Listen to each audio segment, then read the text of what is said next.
scripted. Yeah. But you'll have done research, won't you? I did a little bit, but I figured all we need I is four or five you questions. The rest we can you just figured talk. I'd know it all, didn't you? Yeah, you know it all. So you were interested in asking me questions too. I'll ask you one or two for sure. Yeah. Okay. Well, you have some really good viewpoints. I appreciate that. I think I've found myself in an unpopular position at times. I don't know why, but I think maybe just it's always the vocal minority you hear. But that's because you're doing all right. You Yeah, wouldn't hear anything if you weren't doing all right because nobody cared. that's true. But that guy Bob Ball, is it? Is his Yeah, name Bob? He's very good too. yeah, You yeah. know, I sit up and I don't like Rappaport. I'm not keen on his stuff because I don't like it too mainstream. You know, you need somebody with a point of view, and that's why I started reading you. And then I suddenly looked. I thought, fuck, he gives the winner of the tournament every week as well. I tried to, and that's how it started. That's how I started, and the first thing I ever did was betting and stuff. But then I got so into it that I just couldn't get away from it, and I was in it 18 hours a day, and I wanted to know everything and talk to people. And I started writing like editorials and then news pieces as well as the betting stuff.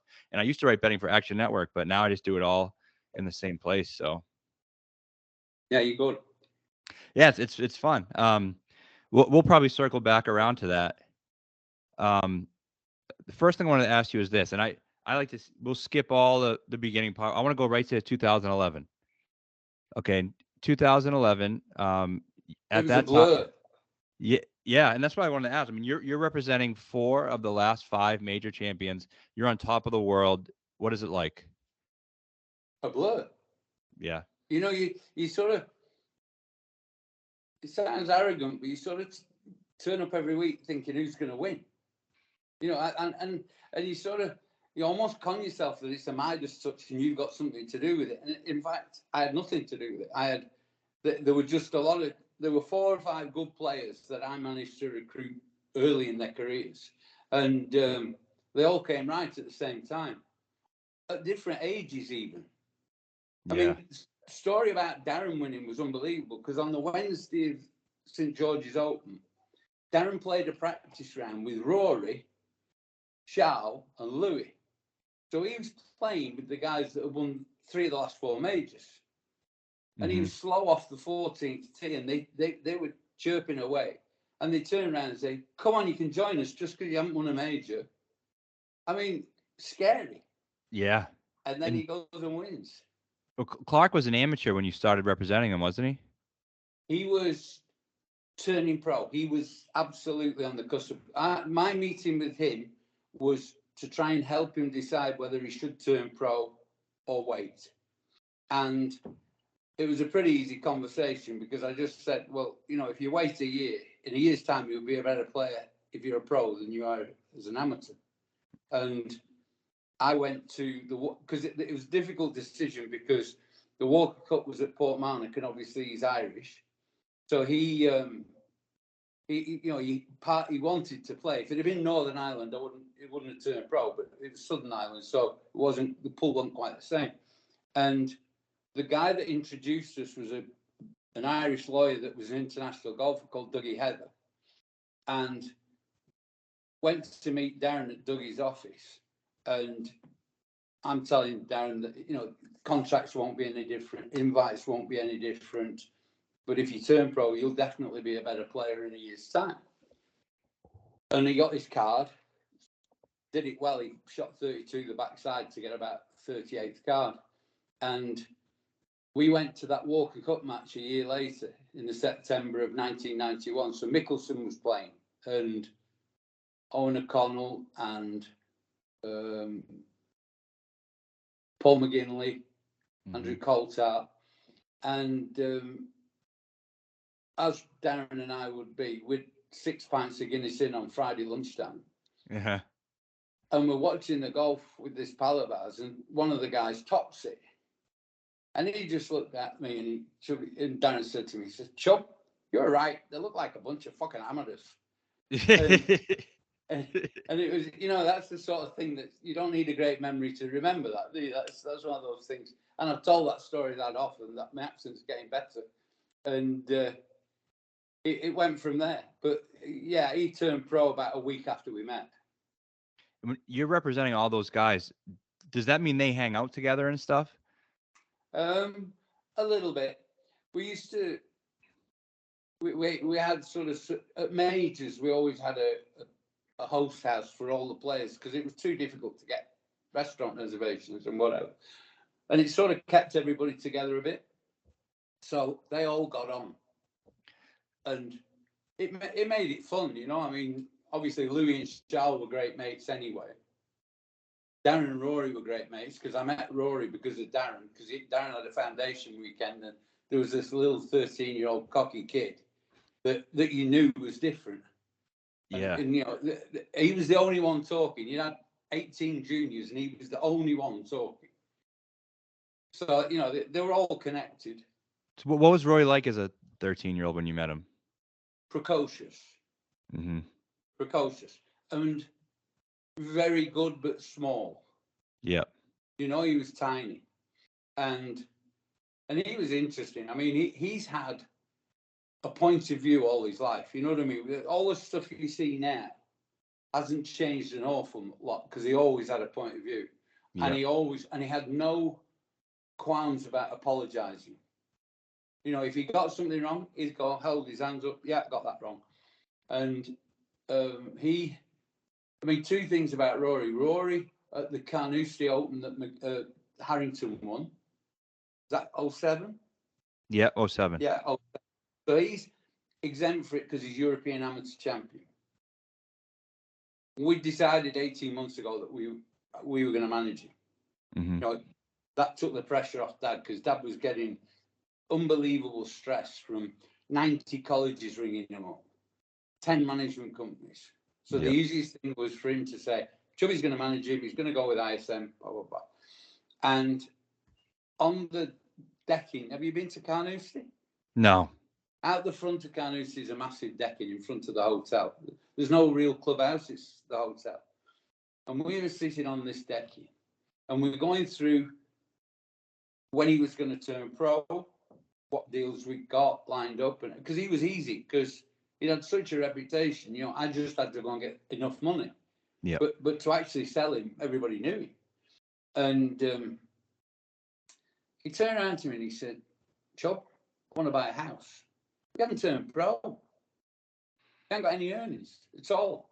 and he bought a €600,000 house before he turned pro because I got these contracts lined up.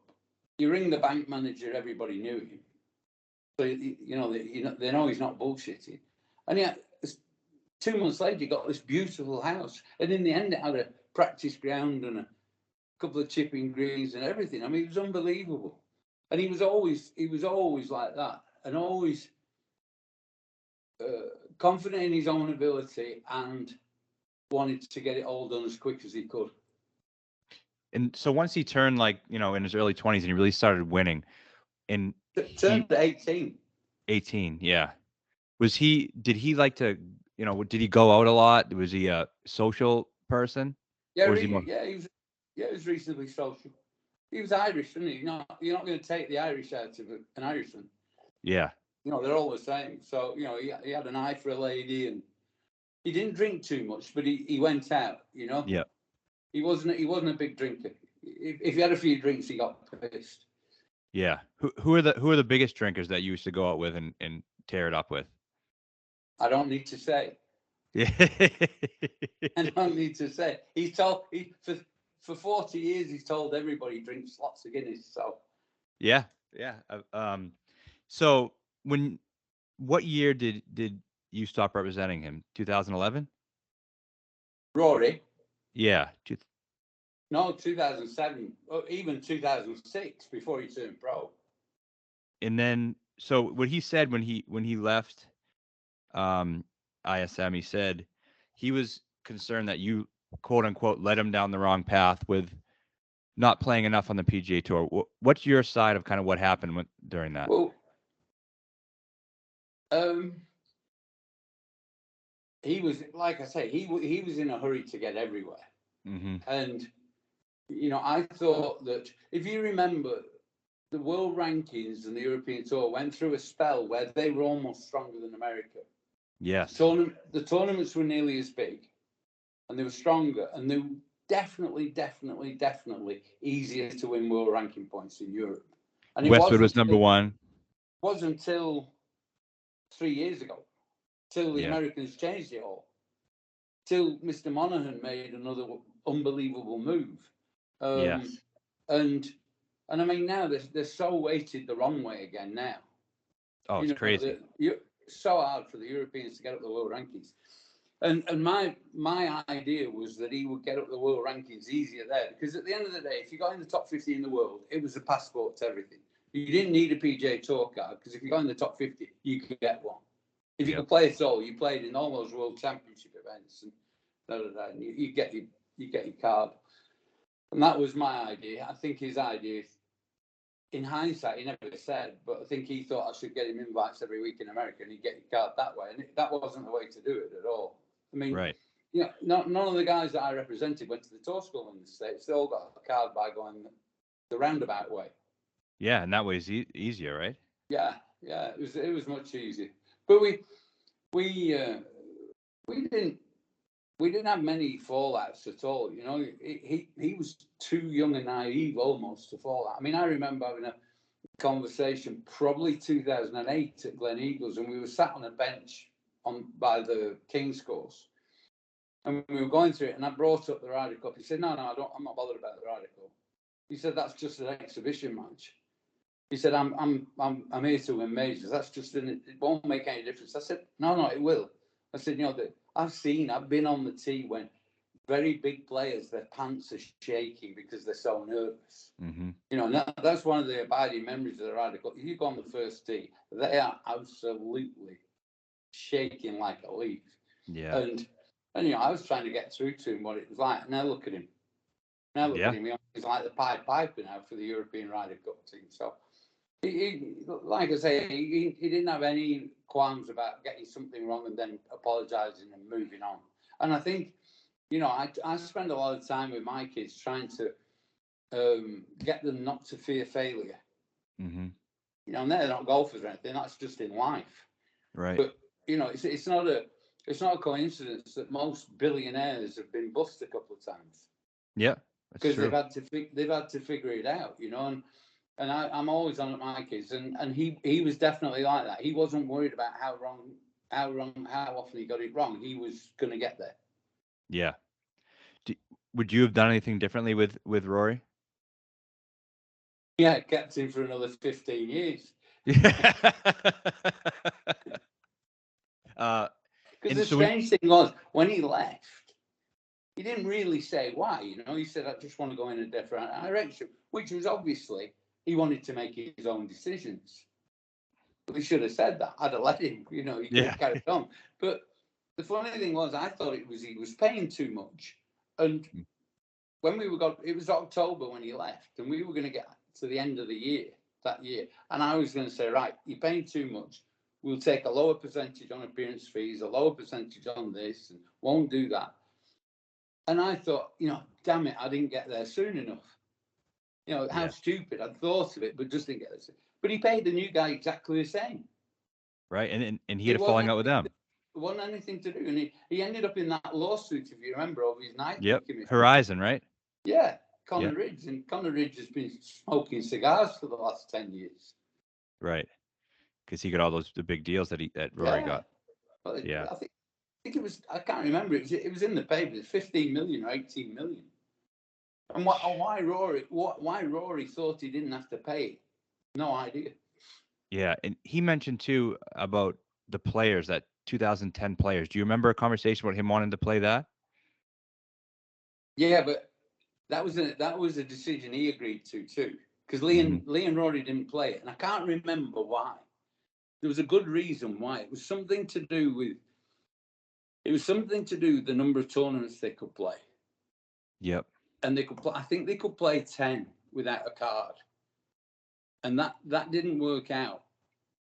So my warped feeling was that they'd be better playing something else than the players, and the players then wasn't as big as it is now. And in hindsight, obviously it was a crazy idea, but they both didn't play it, and the PGA Tour, being like the PGA Tour is, changed the rule and said they could play and make it 11. Right. They do that when it suits them, doesn't it? Yeah. I mean, and look what they're doing now. They're just letting them go right through from the very beginning. And I mean, and that's one thing that the changes that we saw from Liv and all these other new quote unquote threats that they're receiving. Now they're actually making the right decisions and pushing their young talent along quicker. Yeah. Gordon Sargent, that's an amazing thing they've done there, isn't it? Yeah. There you go. You're on the tour. Because he hasn't done any good in any tour events. No.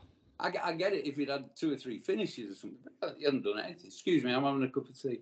Yeah. No, it's because they're scared that Liv's gonna offer him all this money and he's gonna go there. Absolutely. Like Chikara did and Puig did. And the other thing too, now they've got to be frightened because they can take the money and then it's 2 years' time, it's going to be back to normal again. Yeah. I mean, one of the questions I was going to ask you was, Ram must know a few things, doesn't he? Somebody must have painted the future a bit. And I think he's too keen on his legacy and majors and whatever to just throw it all away. Yep. So my guess is that he's pretty clued in to what's going to happen. Well, I think a big part of that is he is one of those dominoes. Like if he moves, then they're going to have to start adjusting things because he's too big of a piece to lose. So he is going to, start the change that he wants to see because now that the Ryder Cup points with Rahm's gone, you got to give it to him. You have to. The world ranking points, you have to. You can't have two separate and say, nope, they're not getting points. They're not getting this. They're not getting that. When you have a star of Rahm's magnitude over there now, he's just too big of a piece on the chessboard. Yeah. And my guess is that Cantlay and Schauffele are probably following, won't they? Yeah, last I heard was Cantlay overvalued himself and was asking for too much money. And they said, we're not going to get hat. Yeah, that must have been for the hat. And what did you make of that whole thing with the hat? Well, it probably played into Europe's hands a bit, but Europe were always going to win the Ryder Cup anyway. I mean, I agree. And I probably formed this opinion from reading your stuff because I probably just needed somebody to sort of make me think about it because I did a thing for a betting company on the Thursday and Friday of the Ryder Cup, and we played golf on the Thursday afternoon. Then we had dinner, and then I did a Q&A, and they were all gamblers because it was a betting company. Yeah. And I just said, right. I said, Europe are going to win. Europe are going to win the first day. Europe are going to win the first session, and Europe will definitely win the first match. Yep. And I had all these punters betting 20 grand and 30 grand, all coming up to me on Friday lunchtime. I said, "You're unbelievable. You got it all right, haven't you?" But all at plus money too. You couldn't walk into that and not having played a tournament for 5 weeks. That was just crazy. No. And they had no chance. Yeah, I was saying it for 2 years. I remember the day after the Ryder Cup at Whistling Straits ended, I bet on Europe the next day at plus 200. No, well, I would have had my house on America, and I wouldn't have had a house. And the reason I thought it was because the market is never going to be as high on the American side as it is the day after Whistling Straits because of how dominant they looked, how good they looked. Yeah. But I knew over the next couple of years, even if it closed at plus 130, plus 140, it was going to go in that direction because you had the young up-and-comers like Hovland, and Rahm was getting better. And I always thought Rahm was the best player in the world, and I still think he is. And then there's just no way it goes the other way. How could you ever think U.S. is better than the day after Whistling Straits where they were so dominant? And then by the time, like you said, like it started at 2 years ago, I was just hoping and guessing. But when it actually started, I was almost 100% sure. Yeah, me too. Yeah, me too. And it was, I don't know whether that was arrogance or the way the schedule worked or what it was, but it was crazy not to play before it. It is arrogance because you had all 12 players on the European team playing Wentworth, and then the U.S. guys were doing God knows what, and it's unbelievable. And you see it with majors. Like, how come these guys they'll never take 5 weeks off before a major? No, that was exactly my point. So they can't care that much. Maybe I cribbed that off you. Yeah. Yeah. So they can't care that much if that's the way they're heading into it. And No. And but the hat thing, I think with Cantley, it's one of those things. There's always been a bit of rumbling in the American team about being paid to play. I think Duval had a bit of a grumble about it mhm, 20 years before, and I get it. You know, they're playing for the PGA of America, not for their tour. The right. Europeans know that the European tour depends on the Ryder Cup, and Yep. they're not playing for Europe. They're playing for the European tour. Whereas the Americans are playing for America and the PGA of America. So it's not the tour. And I think that's where the disconnect happens with the Americans. And I would think that Cantlay didn't wear a hat because he wasn't getting paid. Yeah. I don't know. It seems like it, and people got really mad at Jamie Weir, who, again, you can say what you want about him, but maybe he was right in that the only thing that I think was wrong about the story, I don't think the other Americans in the room cared that he wasn't wearing a hat as a protest, No, and he said it was fractured. I don't think it was fractured. no. But the American team and the American, somebody said it's like an old boys club. Hmm. And you look at the players that played in Tiger's event last week, and it's like an old boys club. Yeah. You know what I mean? Spieth, Thomas, they're all there, and it's too clicky, isn't it? Yeah. Well, they said Tiger finished 18th out of 20 players, and he rose 300 spots in the world golf rankings. Oh, don't get me on that. It's crazy. How do they get world ranking points and Live don't, and and Europe gets none and whatever? I mean, that's just crazy. And so, speaking of that, you have always been a big supporter of the European Tour, playing, managing, all that stuff. You've always been for the European Tour. And I know the answer to it, but how badly did they mess this whole situation up with? I mean, they're giving their 10 best players to the PGA Tour. They've become a feeder system to the PGA Tour. Yeah, I mean, did they? Is your stance they had no choice? They're going to go bankrupt, or is it yeah, it was a bad decision? yeah. And in hindsight, and I believe that Keith Pelly would have gone with the Saudis, Hmm. but his chairman and his board directed him not to. Okay. And I think if they 2 years ago had gone with the Saudis, you'd have had two tours that were very strong. The European tour would suddenly have been much stronger. Yep. Maybe not as strong as the PGA Tour, but the way the PGA Tour Magic took $170 million last year probably sort of vindicates what Mickelson had been saying. And Right. and I think sort of if you think about and to be fair, to actually weave the live events into a tour wouldn't have been that difficult. You know what I mean? They would have been able to make 7 or 8 really good tournaments beside the live tournaments. The live tournaments carry on. When there's a live event on, there's a $3 million European Tour event. Money was never going to be a problem, was it? Right. And it should have been worked out. And he he was pushed away from it. But the one thing that always troubled me, and I remember at St George's when Morikawa won, I ended up. Keith Pelly likes a glass of wine now and again at the end of his working day. Hmm. So he'd text, because I'm quite pally with him, he'd text me and he'd say, "What are you doing? And why don't we have a glass of wine?" So about 9:30, and he said, "I've finished." He was dining with RNA or Nigel Starmus. And he was, he texted me, he said, "Come down." So I went down and we were outside the Bell Inn Sandwich and we were on some benches and he was with Sam McNaughton.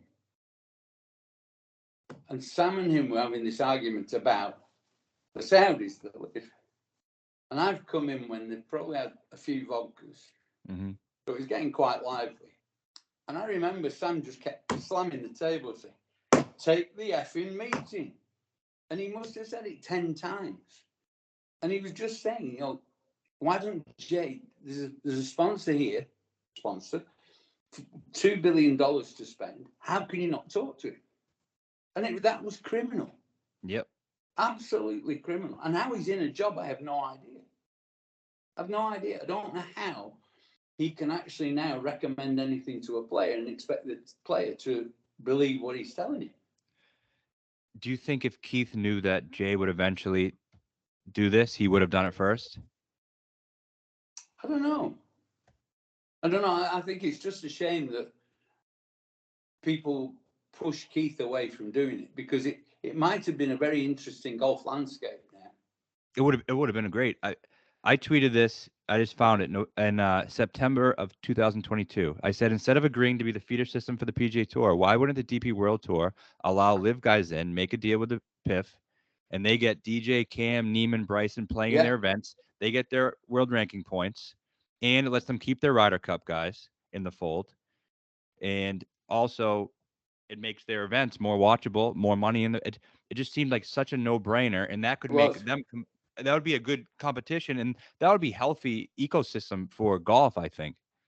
Yeah, I think if you could have had a European tour that was nearly as strong as the PGA Tour, then you wouldn't have had this clamour to get from the European Tour to the PGA Tour, because young kids would have been quite happy trying to beat the people that were already there.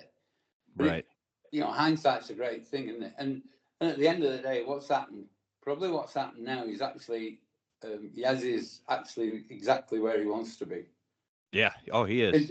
I mean, he's absolutely where he wants to be.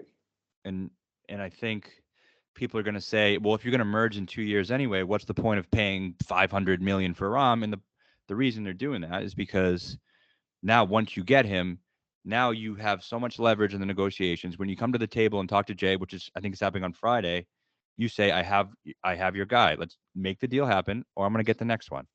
It is happening. It is, because I've been talking to Majid today. Yep. And he said, "Oh, I'm going to America on the 9th." And he made it very pointedly. So that's obviously why he's going, isn't it? Yeah. Because he's a real case. Yes. He's a real case. He played it quite interestingly, because he's like Yaz's court jester almost. Yep. But got the confidence of all the players. Right. Yeah. So I think, and from what I'm hearing, it might be I think it's going to be announced Friday night, but we'll see. What is? Rahm. Oh, is it? Right. I don't know for sure, but that's just what I've heard, and that it would line up with the promotions event that they're having. Right. That's going to kick up. It must be happening, mustn't it? Because he'd have denied it if he hadn't. Exactly. The last time he denied it right away. Yeah, he's just not designed it. No. And do you think? I mean, he was always a candidate to go. Yeah. Because of his relationship with the Spaniards and everything going on. Yeah, and they've got a Spanish event, and they give him. I think if there's one place Liv have got it wrong, they haven't pushed the team event enough early enough. Mm-hmm. And I know they couldn't, but it was very individual that first year. Yeah. And to make the team more relevant, if they'd have had the captain, big number, top player, another big number, Champions Tour player, lady. Yep. Then it would have looked like a team event. Right. And I think they missed a trick, because they're trying to push the ladies. But if you push the ladies with the men, it would have been better. Yeah. So do you find these? Do you watch Live? Do you find it watchable? Oh yeah, I watch it. Do you like it? My club's having one next year. And that's replacing Centurion? Yeah, my golf club's called the JCB Golf and Country JCB, Club, yep. Which is the Diggers, right? Yep. And I've started talking to Liv at the Open in St Andrews, so 18 months ago nearly. And JCB were lukewarm, because it's a very, very English company and very proper. It's owned by two people called Bamford, Lord Bamford and his brother Mark. Lord Bamford's very correct and, sort of supports the government and whatever. So I wasn't sure how he was going to react doing business in Saudi Arabia, except they're going to do about $10 billion worth of business in Saudi Arabia, because they're building this neon city and 50 golf courses. And they're Yeah. going to have to shift an awful lot of sand. And that's exactly what JCB do. So it's an absolutely great connection. Yeah. And we'll have probably the second or third best field in Europe next year behind the Open and Wentworth. Absolutely. I mean, with Rahm, I mean, it might even be as good as Wentworth. It might be. Oh yeah. And the fields are getting stronger. It's gonna be hard to ignore. But what do you make? Like, people say they can't watch it because the music and it seems gimmicky. Does it seem gimmicky to you? No, because you've got to accept it's different. It's not that for 15 years, golf stagnated, didn't it? I mean, I was saying for 15 years, something's got to give, something's got to change, because everywhere in the world was dishing up a 72-hole golf event with 4 rounds on 4 days with a cup, everything the same at one level or another. It doesn't matter whether it's in Asia, in Australia, Europe, or America. It was the same. And I was saying, somebody's got to do something different. And they came on and did that different. The only difference was that they had a couple of $1 billion to push it. Mm-hmm. It was needed. So I watched it. I went to both events at Centurion, and they do some really neat things. You know, that you're used to it, right? You're used to the American loud announcer that whips the crowd up for half an hour before tee off and whatever. Europeans aren't used to that. And you got this guy, I don't know what his name was, but they have this guy doing it every week there. But he was like the MC in a boxing ring, you know, and in 5 minutes' time on the tee we're gonna have, and it was different, and you've just got to accept it's different. And the whole vibe of the place is different. Because what I couldn't understand, which is quite neat, the whole crowd gets there an hour and a half before the first tee off. Yeah. They all have a drink and they go and have a play on the simulators and all this stuff. And then the bell goes, golf everywhere. They all go and see it. And then they all finish together. And I think nothing, it had to be different. I don't know what happened to the TV stuff. I think they just stalled until they get a deal big enough, because they can. Because PGA Tour doesn't let them. Yeah, I just don't think. I just don't think that there's anything out there that's worth doing. It's the same as the teams, isn't it? They're going to build the value of the teams up and sell the teams when they're worth something, not now. Everyone's using that as a criticism that they haven't sold the teams. Why would they sell it when they're at their lowest value? Yeah, well, we have. You know a game called cricket, and you probably don't understand the game called cricket. Correct. But I love cricket, and the Indians, who are the money brokers in cricket, started a thing called the Indian Premier League. Mm-hmm. Live Golf is a cross between the Indian Premier League and F1, and it's somewhere in between. And they're taking ideas off both. So the Indian Premier League, the teams are worth billions. The TV deal's worth billions.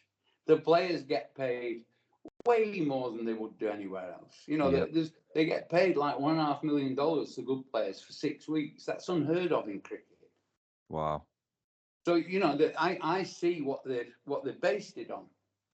And I think that's exactly what they're going to end up doing. And the only trouble is I'm not closer enough to it anymore to know how big TGL was going to be and how they sold because, you know, they looked like they sold a few of those teams. But whether they sold them for real money or not, I don't know. I don't think so. You know, I'm sure Serena Williams doesn't pay for a bit of a team. No. Do you think, and I don't know if you've talked to live players or not, but do you think they're truly happy and feel rewarded on live right now, or do you feel like they wish they didn't go, some of them? I don't think there's many that wish they didn't go. I think you can tell. Yeah. You can tell, you know, people are happy. Mm-hmm. You know what I mean? You go to the majors are the majors, and everybody needs to be like that. Yeah. But, you know, you go to the Arnold Palmer event, Bay Hill, they're still not happy. Whereas at the live thing, everybody's mates with everybody. The caddies are all happy. The players are all happy. And do they want to play 26 weeks a year? I don't think they do. Do you think they're too happy? And that this is the other criticism. Now they're fat and happy. They've gotten all this money. They're probably drinking more, all this other stuff like Cam put 10, 15 pounds. Do you think they're too content and too complacent and not working as hard as they used to? I would think there's probably a bit of that, but they're still winning. Yeah, they are. Burmese still won in South Africa. Neiman won in Australia. Koepka won a major. They're not so bad. No. And they had a few guys up there in the Masters. They had a few guys up there in the US Open. Yep. Yeah, they did. So yeah, it's interesting. And you said you were at Centurion and Charles won that event. He won the first one, yeah. Do you still and the South Africans for the first 6 weeks won so many dollars they could retire on the run they got from it. Yeah, the Stingers, they won 20 million or something combined between them.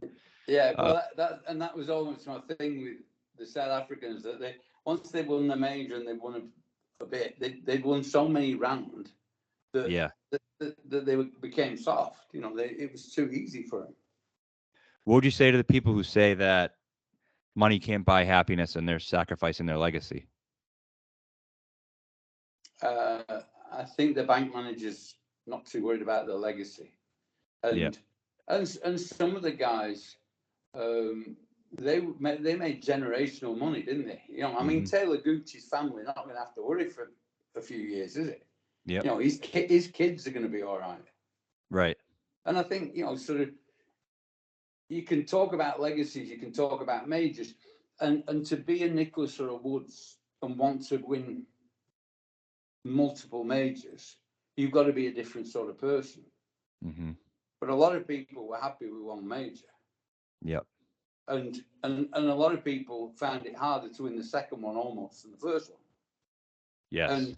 And I think that, at the end of the day, who are we to criticize somebody to try and make money for their family? I mean, the guys that just accepted that they were doing it for the money, and Harold Varner's not got any criticism whatsoever.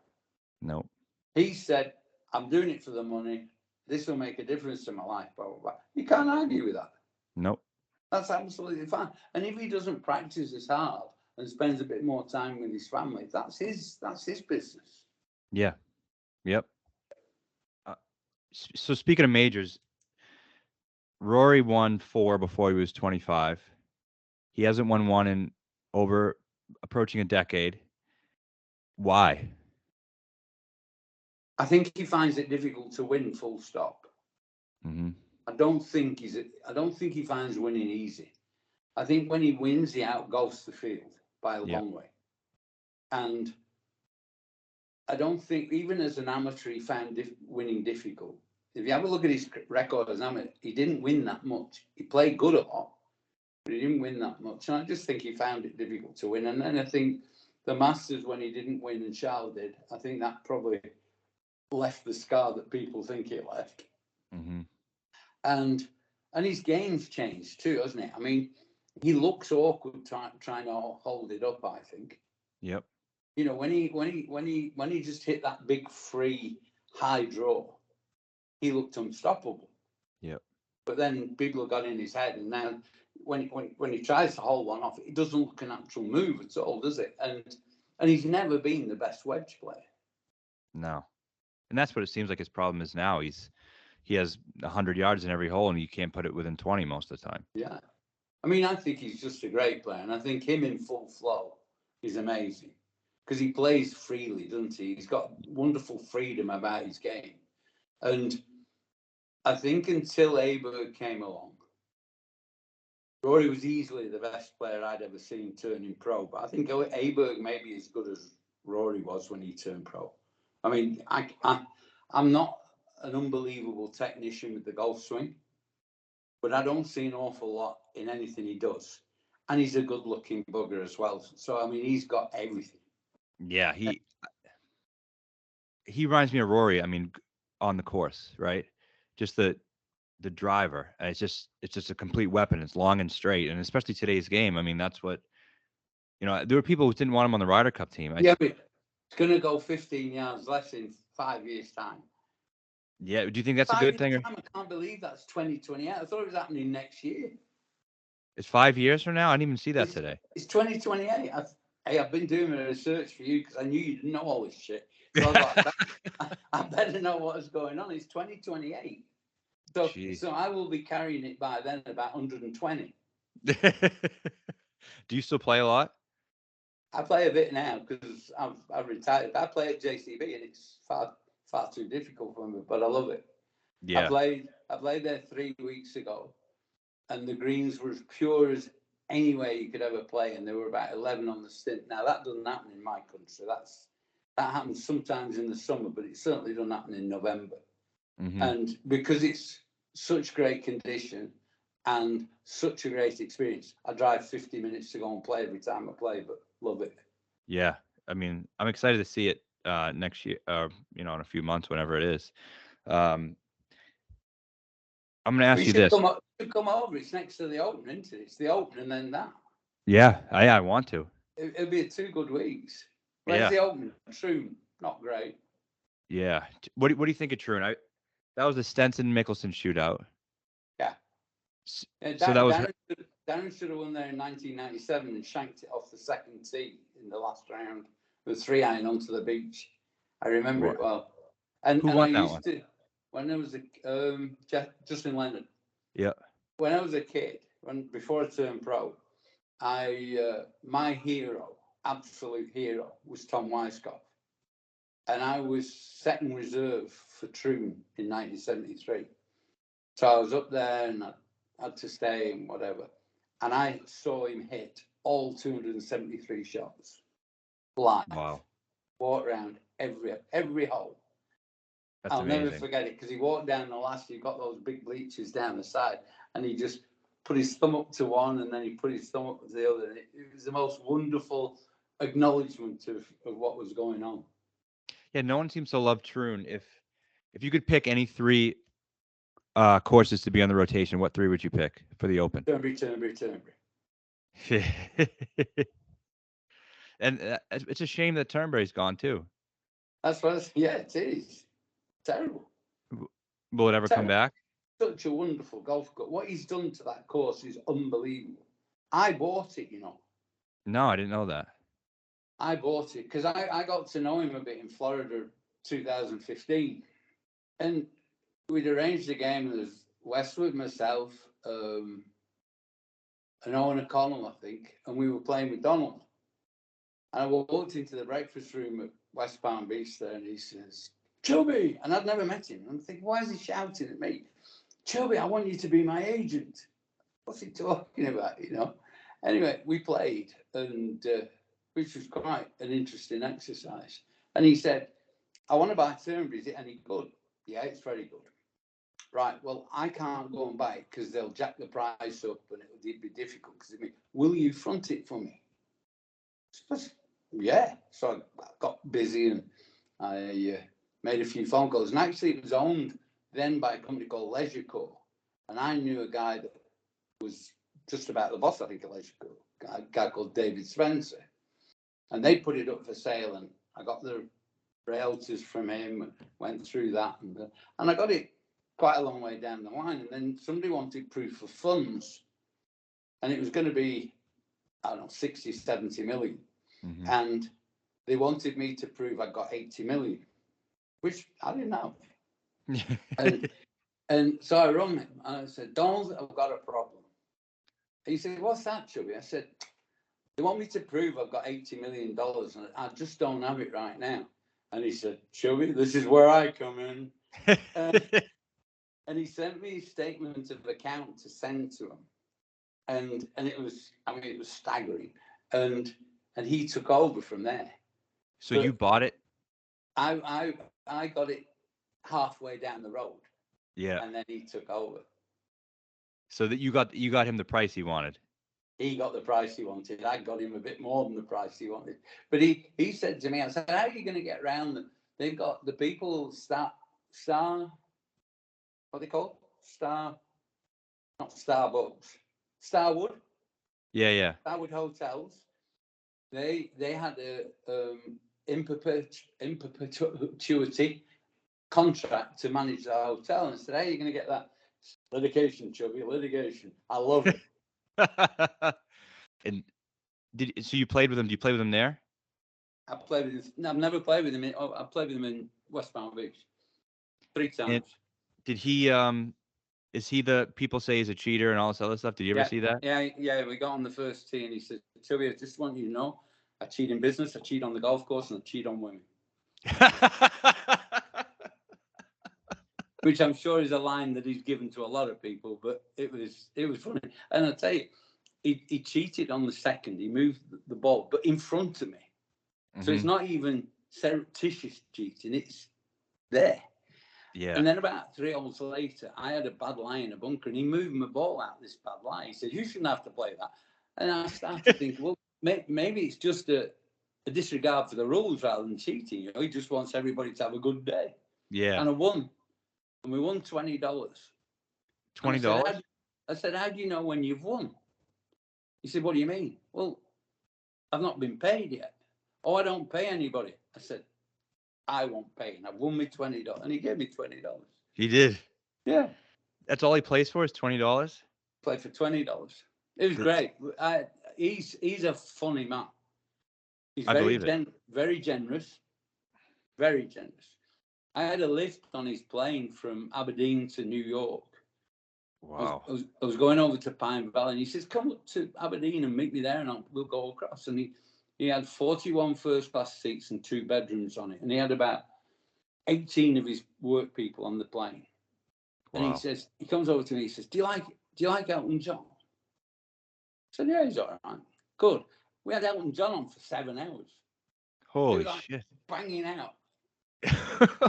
He only drinks Coke. Nothing else. Doesn't drink beer? Coke. Just Coke. Did you guys drink around him? Yeah. And he doesn't bother him or anything? Just drink Coke. Yeah. And apparently he's only ever drunk Coke. You know what I mean? I don't think he had a problem. He just drinks Coke. And I've heard him. At the end of the day, you know, when you have all that sugar, you get a bit wired. Well, he's wired all the time, isn't he? Yeah.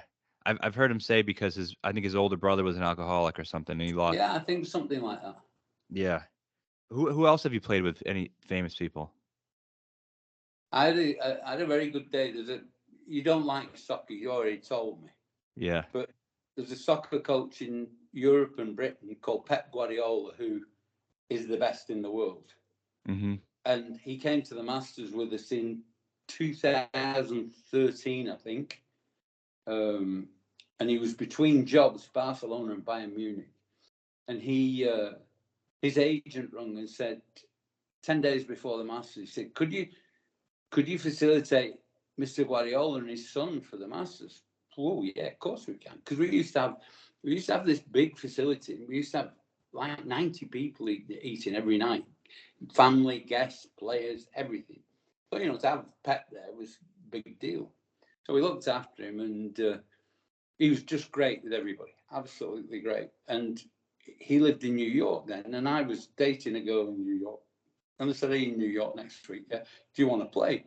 Because I'm a member of Liberty National, bizarrely. And we went and played Liberty National, and we were talking in the car going, and he's telling me how it was great for him there because nobody knows him, and he can just get. And he says, "I used to think the girls liked me," he said, "but I know now they used to like the badge, not me." Yeah. And I mean, he's a handsome bugger. And we get to the golf course, and the assistant on the range actually knew who he was, which was quite a surprise. He comes over to me and says, "Is that the soccer coach?" "Yeah." And we go out, and there's just 2 of us on a cart with a caddy. And I'm making conversation about his new job, and this, that, and the other. And we get into the specifics of soccer a bit. And I said, who would you sign? If you could sign one player to go to Bayern Munich, who would you have? And the guy called Iniesta. And then he started going on about why he would sign him. And then he starts telling me that he didn't understand it in Britain because they play the good players down the edge of the pitch, and the edge of the pitch acts as a defender. So that good player can only go one way. He can only come inside. He can't go outside. He said, "I don't understand that." He said, "I play Iniesta. He goes down the middle." And then next thing, we've got head covers and towels all over the fairway. And he's showing me the tactics on the 8th fairway at Liberty National. And I'm thinking, this is crazy. This guy is the best there is. And he's showing me that actually knows nothing about it. What would happen if he did this and what he did that? It was great. And we got around to the short hole 14, and he had to have the photograph with the backdrop. Liberty, Statue of Liberty in behind us. I mean, amazing. Great day out. But, you know, awesome. we're lucky in golf because so many good people play golf that you play with everybody. I played the Dunhill for 18 years running.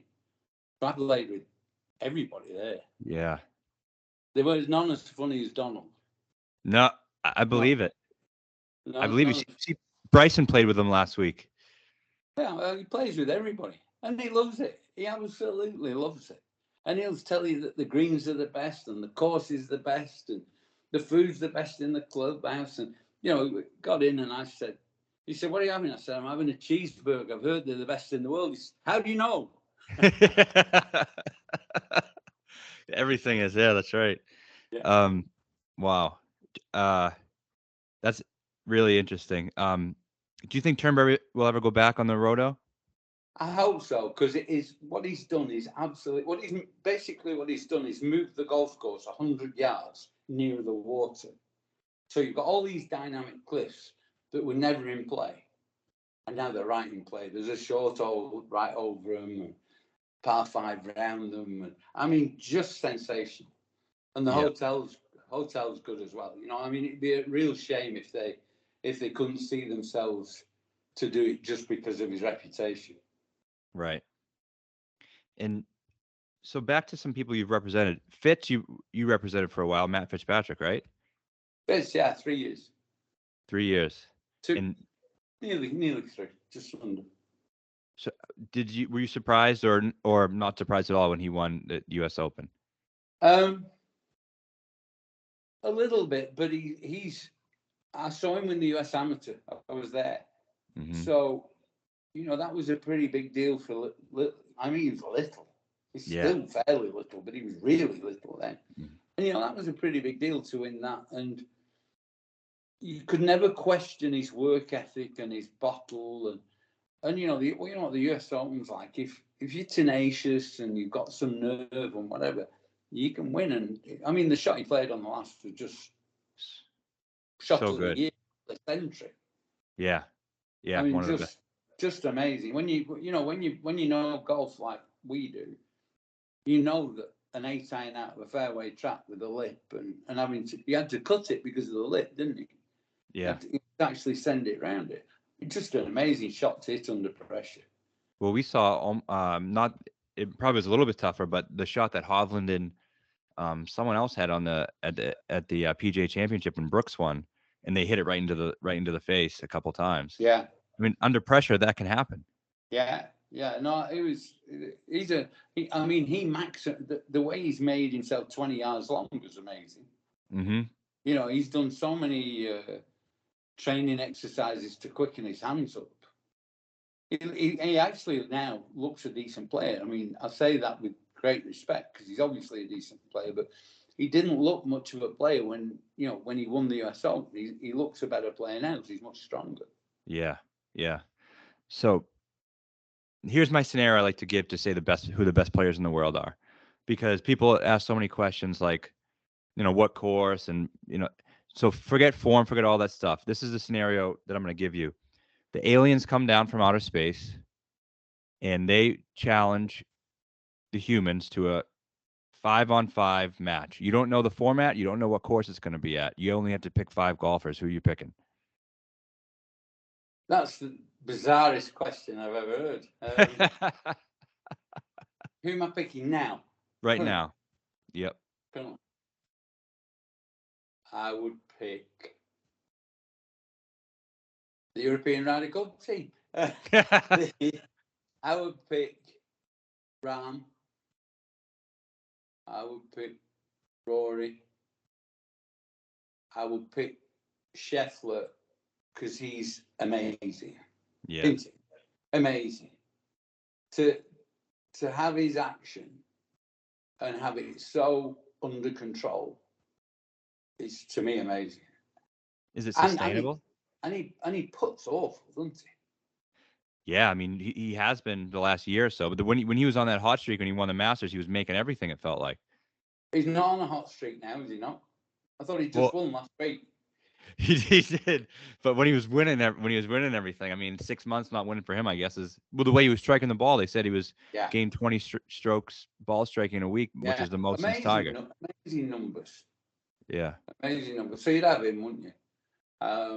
Let's say Rory. Yep. So you get Rahm, You'd Rory, have Scheffler, Rory. Hovland.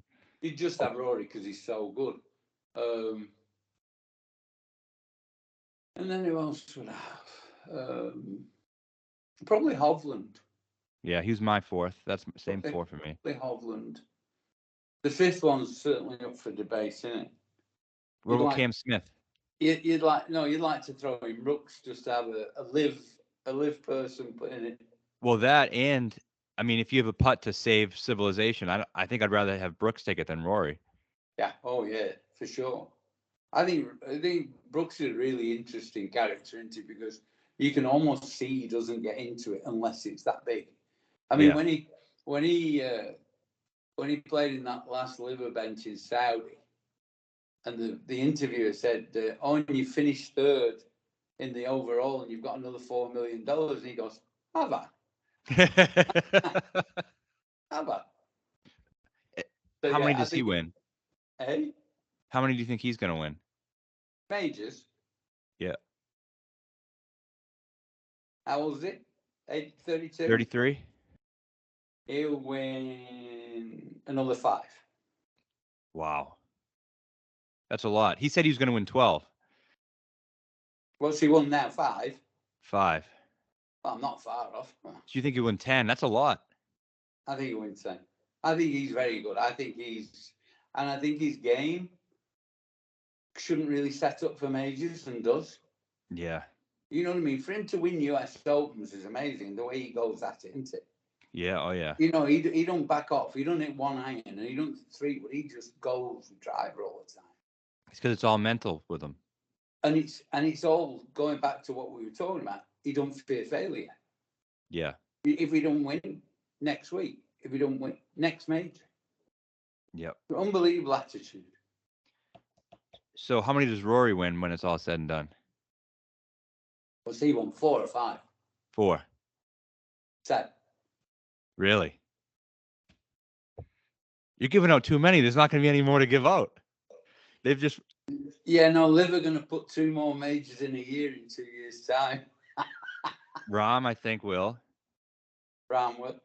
I think Cam Smith might win the Masters if he gets his act together by then, because he loves it there. And then I got to see this picture behind. That's my favorite moment in the last decade of golf. Looks You see like that? Seve, but it's not. It's Cam at the road hole. He's putting it around the bunker. Yeah. Unbelievable shot, that. Oh, I think it's just one of the best. The pressure, everything he had to do. It just It was Rory. very bold. Oh, he was great. He didn't consider putting it into the trap like I would. Oh, I think a lot of us would. I had that's when I really started to love him because I bet on him. He was my pick to win. I went on ESPN radio, went all these different places and said, Cam Smith, he's still 30-1. He's going to win the tournament. Don't worry about anybody else. Cam Smith's winning the tournament. Before it started? Yeah. Geez, I've started following you too late, haven't I? Hey? Yeah, well, at that point, that was when it was not quite like you when you were you managed 4 of the 5 major winners, but I You were predicted picking them, weren't you? 4 out of 5, just like you. Yeah. But Not bad, that. But then it's never can sustain it that way. But Cam was one of them, and that was, and I didn't really like Rory too much at the time because all the stuff he was saying and everything. So that one felt good with Cam coming back from behind. Yeah. Yeah, you did well. Well, anything else? Any other great stories we got before we sign off here? I told you before, I had lunch yesterday, and I had lunch with about 2-3 weeks ago. I got really lazy, and I am fairly lazy, but I got really lazy. And I hadn't done anything over a weekend, and I thought, this is ridiculous, because I love watching sport. You know what I mean? I just love watching sport. I watch soccer, I watch NFL, I watch NBA, I watch cricket, I watch everything, horse racing, everything. And I thought, no, this is crazy. So on the Monday morning, I said, right, I'm going to ring 2 or 3 people, or contact 2 or 3 people I haven't seen for ages. So I contacted this guy that was a great pal of mine. And when I was 18, he was 40. It transpires as part of the story. And he sponsored me a little bit and mentored me a little bit. And he was a worldly guy and he was suave and whatever. You know, he was a proper bloke. And I thought, I'm going to see how he is. So I sent him a text and said, when's a good time to come and have a coffee with you? And he said, I've got something on Thursday, but the rest of the week I'm fine. I said, well, what about tomorrow? Yeah, tomorrow. So then 10 minutes later, he texted me back. I said, I booked lunch. I'll see you there at 1 o'clock.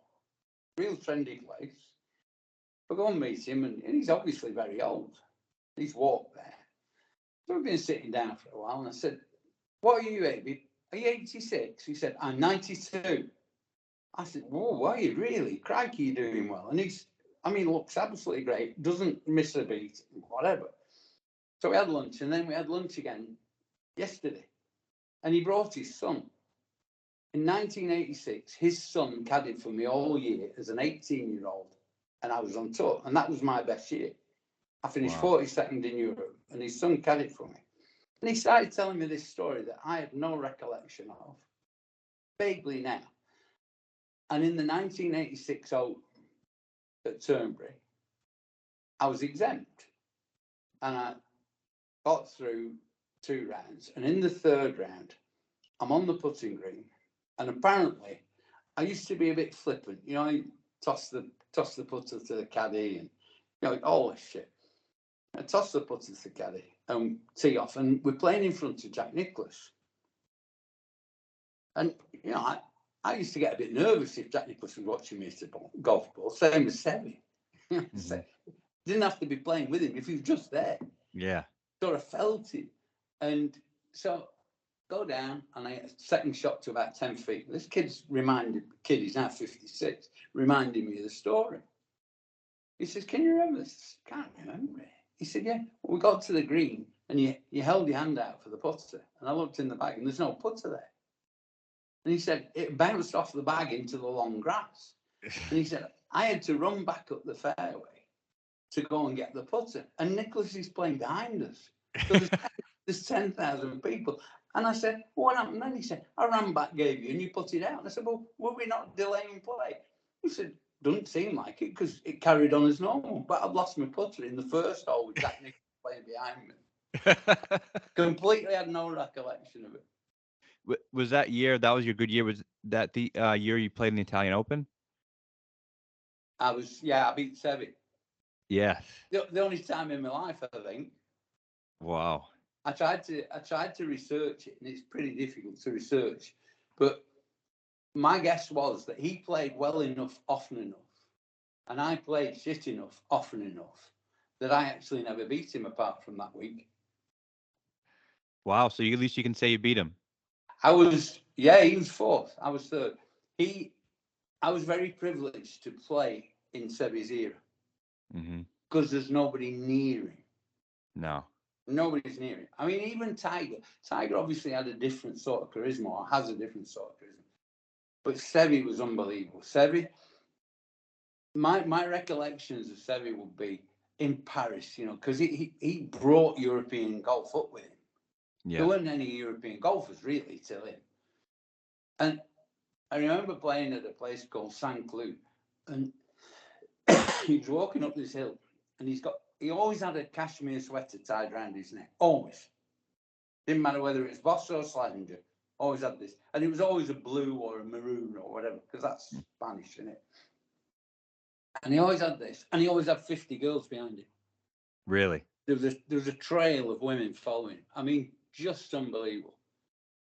Do you think he's underrated in the grand scheme of things? Probably underrated in the way he played the game. Yeah. You know what I mean? He played so freely and manufactured so unbelievable shots. I mean, there's a couple you see on YouTube and whatever where he's hit it off his knees under the trees and hit it like this, you know. I mean, he used to do things like that all the time. And And he used to, be practicing in a bunker, and he'd be playing a 3-iron, like a sand iron, just holding it open and just never changing the angle and just playing unbelievable shots. I mean, he was just great. I mean, and he's a bit like Aberg. He's a good-looking bugger, wasn't he? Yeah. I mean, Aberg's got everything, and Seve had everything. Yeah. And like I say, it was a privilege to be around. In my lifetime playing golf, there was two people that it was a privilege to actually be around and sort of semi-know, if you know what I mean. And the other one was Arnold Palmer. Yeah. I went to Bay Hill many times, and it was a privilege I had breakfast with him once, and I mean, he was electric, absolutely, and such a nice man. Just a great person. Yeah, such a nice man. It was great. I remember when I played in 1980 in the Walt Disney Teen Championship. It was the only time I ever played in America on tour. And we played this 4-ball event, playing with a guy called Carl Mason. And we got there early because of jet lag and whatever. And we went to play Bay Hill, I think, on the Monday, which doesn't feel right because they never open on a Monday, but whatever day, it didn't matter. And we, in the days of bell sleeve cardigans and high-waisted trousers, and everything was logoed, absolutely everything. I went home with like 40 pieces of clothing with Mickey Mouse on. And we were in the shop there, and then the assistant pro behind the counter says, "Morning, Mrs. Palmer. Morning, Mr. Palmer." I stood to attention. I absolutely stood to attention. It's like, oh my God. It was amazing. And then to sort of live a bit alongside him, when I say alongside him, sort of go to his tournament and see him doing his thing there, it was just amazing. And a little different topic, but did you ever have a relationship with Phil Mickelson? Yeah. I've got a story about Phil. Yeah. You knew I would. I had, in 1997, I think it was 97. It was true. It might have been the one after that. But we had a affiliation with Gaylord, and you can imagine me and Coach Lloyd getting on well, can't you? Because yeah, bit the same, and so we sort of looked after each other a little bit. And like I say, at the Open, we used to have a host house and make food for everybody, and on the Monday night we always used to have a bit of a party, because on the Monday night, guys had qualified over the Sunday and Monday. The qualifying used to be Sunday, Monday. So you'd either got guys that had missed it that wanted a beer, or guys that made it that wanted a beer, and then guys that were exempt. And Phil and Amy came round to the house and came for food. And we always used to have, Monday night was a really good night for horse racing. So we had the horse racing on. So he came over to me and he said, "Chubby, will you put a few bets on for me?" I said, "Of course I will." He said, "Well, just add a nought on every time I tell you a number." Oh, that's fine. So when he said 20, that was 200, etc. And the house we were in was beautifully furnished and carpeted and whatever. And he had a glass of red wine, and he's eating his food, and he knocked his glass of red wine over. And I swear, for 20 minutes, he was on his knees with salt, with soda, with everything, trying to get this stain out. I said, "Phil, just buy him a new carpet." Said, "What are you doing? Just buy him a new carpet." But he was absolutely on his knees doing it. And I thought, I really like Amy. Amy was an interesting lady because she knew everybody's name, and she used everybody's name. And you see her, meet her once, and then you see her a year later, and she said, "Chubby, how are you? How's it?" You know what I mean? She was proper. And Phil was Phil. No, Phil was all right. He's got that exterior, hasn't he? And you sort of have to get through that a bit, and the smile and whatever. But I think he's a pretty decent guy, and he's done everybody a favour. Jeez, has he done everybody a favour? And a lot of the stuff he said was absolutely right. Turned out absolutely right. Absolutely. Made everybody a lot of money, hasn't he? And nobody's perfect, and there's so many people who want to say he's a horrible person, all this stuff, but there's no black and white. There's a gray area, right? Everyone has flaws, everyone has strengths, and I think Phil is just. I mean, I think he's a lot of great qualities. Phil's Phil. Phil is Phil. And I read I don't read books. I listen to books, Mm-hmm. and I listened to Phil by Shitnut. Yeah, I read it. And it's amazing because all the press gave Phil a bad rap, but actually the book's actually quite complimentary about Phil. I thought the same It, thing. it's not a bad book about Phil. It's actually most of his good stuff and a little bit of his bad stuff, which is like anybody's life. Yes. Nobody's life's all good. Yep. And Shipnut's book about Liv was sensational. I loved it. Sensational. Yeah. Yeah. It was good. I know Alan a bit, and I direct messaged him and said, "I've just finished your book. It's just amazing." I think I heard somebody on No Lane Up discussing it. Yeah. And I got it straight away. Yes. Yeah. He sent me one, and a couple weeks before it came out, and because I was gonna write a review on it, but I read it and I absolutely loved it. And he's kind of gotten a bad. People been going after him on social media and stuff as well. But like you said, it's But nobody ever liked him before because he was too thorough. yeah. When we had lots of good players, nobody wanted to speak to him because he was too thorough. Mm-hmm. Bamberger was a little bit like that. Shipnut was a lot like that. Yeah. But he did I quite great. like them both. What's that say Yeah. about? I like Shipnuck a lot. He's been really nice to me. I mean, I remember I first was trying to ask him advice and stuff, and he answered me right away. And so he's a really nice guy. Yeah. Where are you now? Where are you talking from? I'm just outside of Boston, Oh, Massachusetts. are you? Yeah. Bit cold, eh? Oh, it's snowing. I was thinking you were warm. No, I'm in freezing all day long. There's like 3 inches of snow on the ground. Really? And you said you watch NFL and NBA, so I was going to ask what teams you root Yeah. for. Yeah, I like the NFL. I mean, I obviously like Kansas City because I think Mahomes was unbelievable. I think he's a bit off the boil now, Mm-hmm. and I quite like because I go to Miami quite a lot. Quite like the Dolphins and the fact that they should have good teams in everything. I was very lucky. I was courtside for 2 or 3 Heat matches in the good old days. I went go down there with Westwood and the owner The of Pat Riley courtside. days. The what? Pat Riley was coaching Yeah, him. and Yeah, then they'd put us on courtside, and you got LeBron going like this in front of me. Then you realise who LeBron is, and you think, crikey. yeah. But yeah, the NFL, I watch most of the games. It's been good recently. The last 2-3 weekends, there's been some great games, haven't there? It's besides for us, I'm a Patriots. So when I was 11 years old, the Patriots won the Super Bowl in 2001, and they went to 10 out of the next 20 in the last 3 years. Now we suck. I'm not used to it. Yeah. You're And no good at the moment, say you. But the Celtics are good. Celtics are good, and the NFL, I quite like watching. I quite like watching the Bengals. Yeah. I think they're all right. Yeah, it's the trouble is for somebody like me that doesn't really know the game.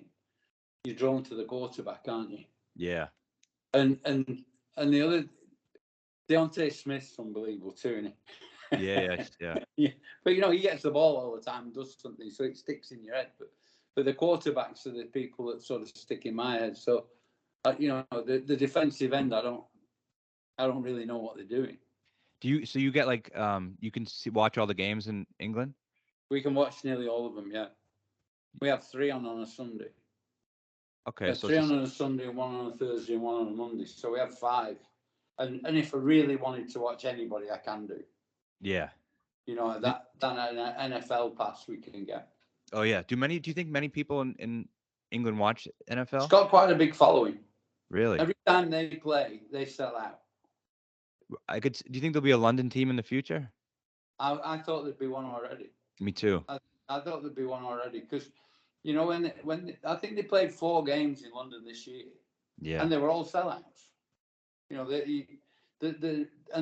They cover it really well on TV, and they've got a, I don't know what his name is. They've got a big black guy with hair that stands up with big glasses, and he's like the face of it. And he's only started doing it full time, I think, the last 2 years. And his knowledge is great, but his vibe's unbelievable. And there's a girl called Phoebe Schechter. yeah. She used to coach the Buffalo Bills. Really? Yeah, and she's quite sexy and quite good and whatever. So they've got a good team Yeah. doing The really good. product is good, and that's the reason why it does so well. I mean, that's what we need for golf. Yeah. The Well, commercial. at the end of the day, that's what they're trying to do with Live, aren't they? They're trying to make it a show. Yes. And people don't give them credit for trying to make it a show. So, because it's, when people say it sucks and they don't do this and they don't do that, it's not supposed to be like the PGA Tour. Right. You know what I mean? Don't compare it with the PGA Tour. It's not what they're trying to do. They're trying to have something that's different. Yeah. So with the music and whatever.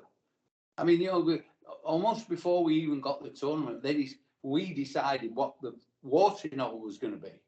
Yeah. You know what I mean? We wanted that. Yeah. Yeah. As long as they paid for it. Right. I think before, like when they had the meetings, I think didn't Greg Norman was talking to them about I want to ask you about him. Do you have a relationship with him? Yeah, I used to play practice rounds with him. I used to play practice rounds with him for 50 quid and lost 50 quid every time I played. Really? But it was quite fun playing with him. He was what a showman he was when he first came over. He was worse when he first came over than he is now. Yeah. And the other person I used to play with, it was really interesting. I keep seeing stuff with him. I used to play with practice rounds with Lee Trevino. Wow. It was brilliant fun. Yeah. Absolutely brilliant fun. He's 84 yesterday, only the day before. Wow. What about That's how old I am. how old are you? Not 84. I'm 70. I would have guessed younger. Thank you. Well, you're not going to tell me I'm look older, are you? I wouldn't talk to you again. Oh, all right. Well, I think I've taken enough of your time. I mean, but I could talk to you for 10 hours. I We'll love. do it again sometime. Absolutely. You haven't been anywhere near as good as I thought you'd be. I gotta sharpen up, and then next time I'll be better. There's a lot of things. There's a lot of contentious things we could have discussed. I know. I just like hearing you talk. I want to hear all the stories and everything. There's a lot of stories. Yeah. Well, so we'll have to do a part 2 with some more of them, and I'll think of some more contentious questions. Well, like I say, there's and especially the golf ball. What I can't get my breath. What's going on? They keep saying the custodians of the game, right? Mm-hmm. In 1984, there was a thing called the Pittsburgh Persimmon. Yep. They should have banned that. They should have stopped metal clubs then. Yeah. And they didn't. And they've let everything get away from them. Everything.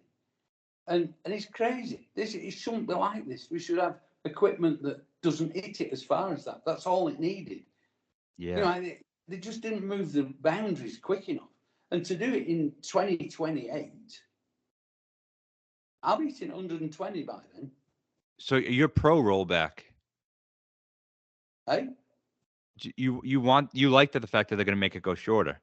Well, yeah, but it should have already been done. I mean, what kills me is that this is the first thing that anybody's done for 20, 30 years to make the game harder. This dropping from the knee does my head in. It does my head in. It's like cheating. It's that, It's and the just other like thing, cheating is blasting it in the TIO relief on purpose, so you get to avoid all the trouble and get a free drop. Yeah. And the matted down stuff, like it's all gone way too easy. And I think I'm one of the few people who's pro. I want it to be harder, and I think Adam Scott said this a couple weeks ago that I think is completely true. You should have started with a driver head. Yeah. It's way too big and forgiving. Yeah. I mean, now and again you see an old persimmon driver, don't you? They're about half the size. Yeah, and it takes more skill. Believe me, when you hit one out of the heel, it went about 180. Yeah. Didn't go anywhere. I'd like it to be more difficult, but people, it seems like nobody wants it to be more difficult. No. When I played, the ball was very soft, cover, very balata. And you play with good players, and even myself. If you had a back left flag, you'd draw it in. If it was a back right flag, you'd cut it in. People don't do that anymore. No. They can't shape the new balls. You get very few people that can actually draw a driver. Right. You hardly see anybody draw a drive in there. No, They're all in a no. flightless fade. And it's boring because it's just the same shot shape all the time. They're not playing Yeah. creative shots into the greens. One Yeah. guy you see do it. I was reading this today. Like Gooch is a guy who actually does flight the ball a little bit Yeah. up and But he down don't and hit left it right. that far either, does he? No, No. so he was fun to watch. And then Bubba's a guy who did it. But other than Yeah. that, there's not that many. But the golf balls now are like pinnacles with soft covers, Yeah, isn't it? When we wanted to hit it a bit further, we took out pinnacle. really. When I first started playing, I used the other size of ball with a Wow. hickory shaft. Well, who? Last thing I want to ask you: who's the greatest of all time?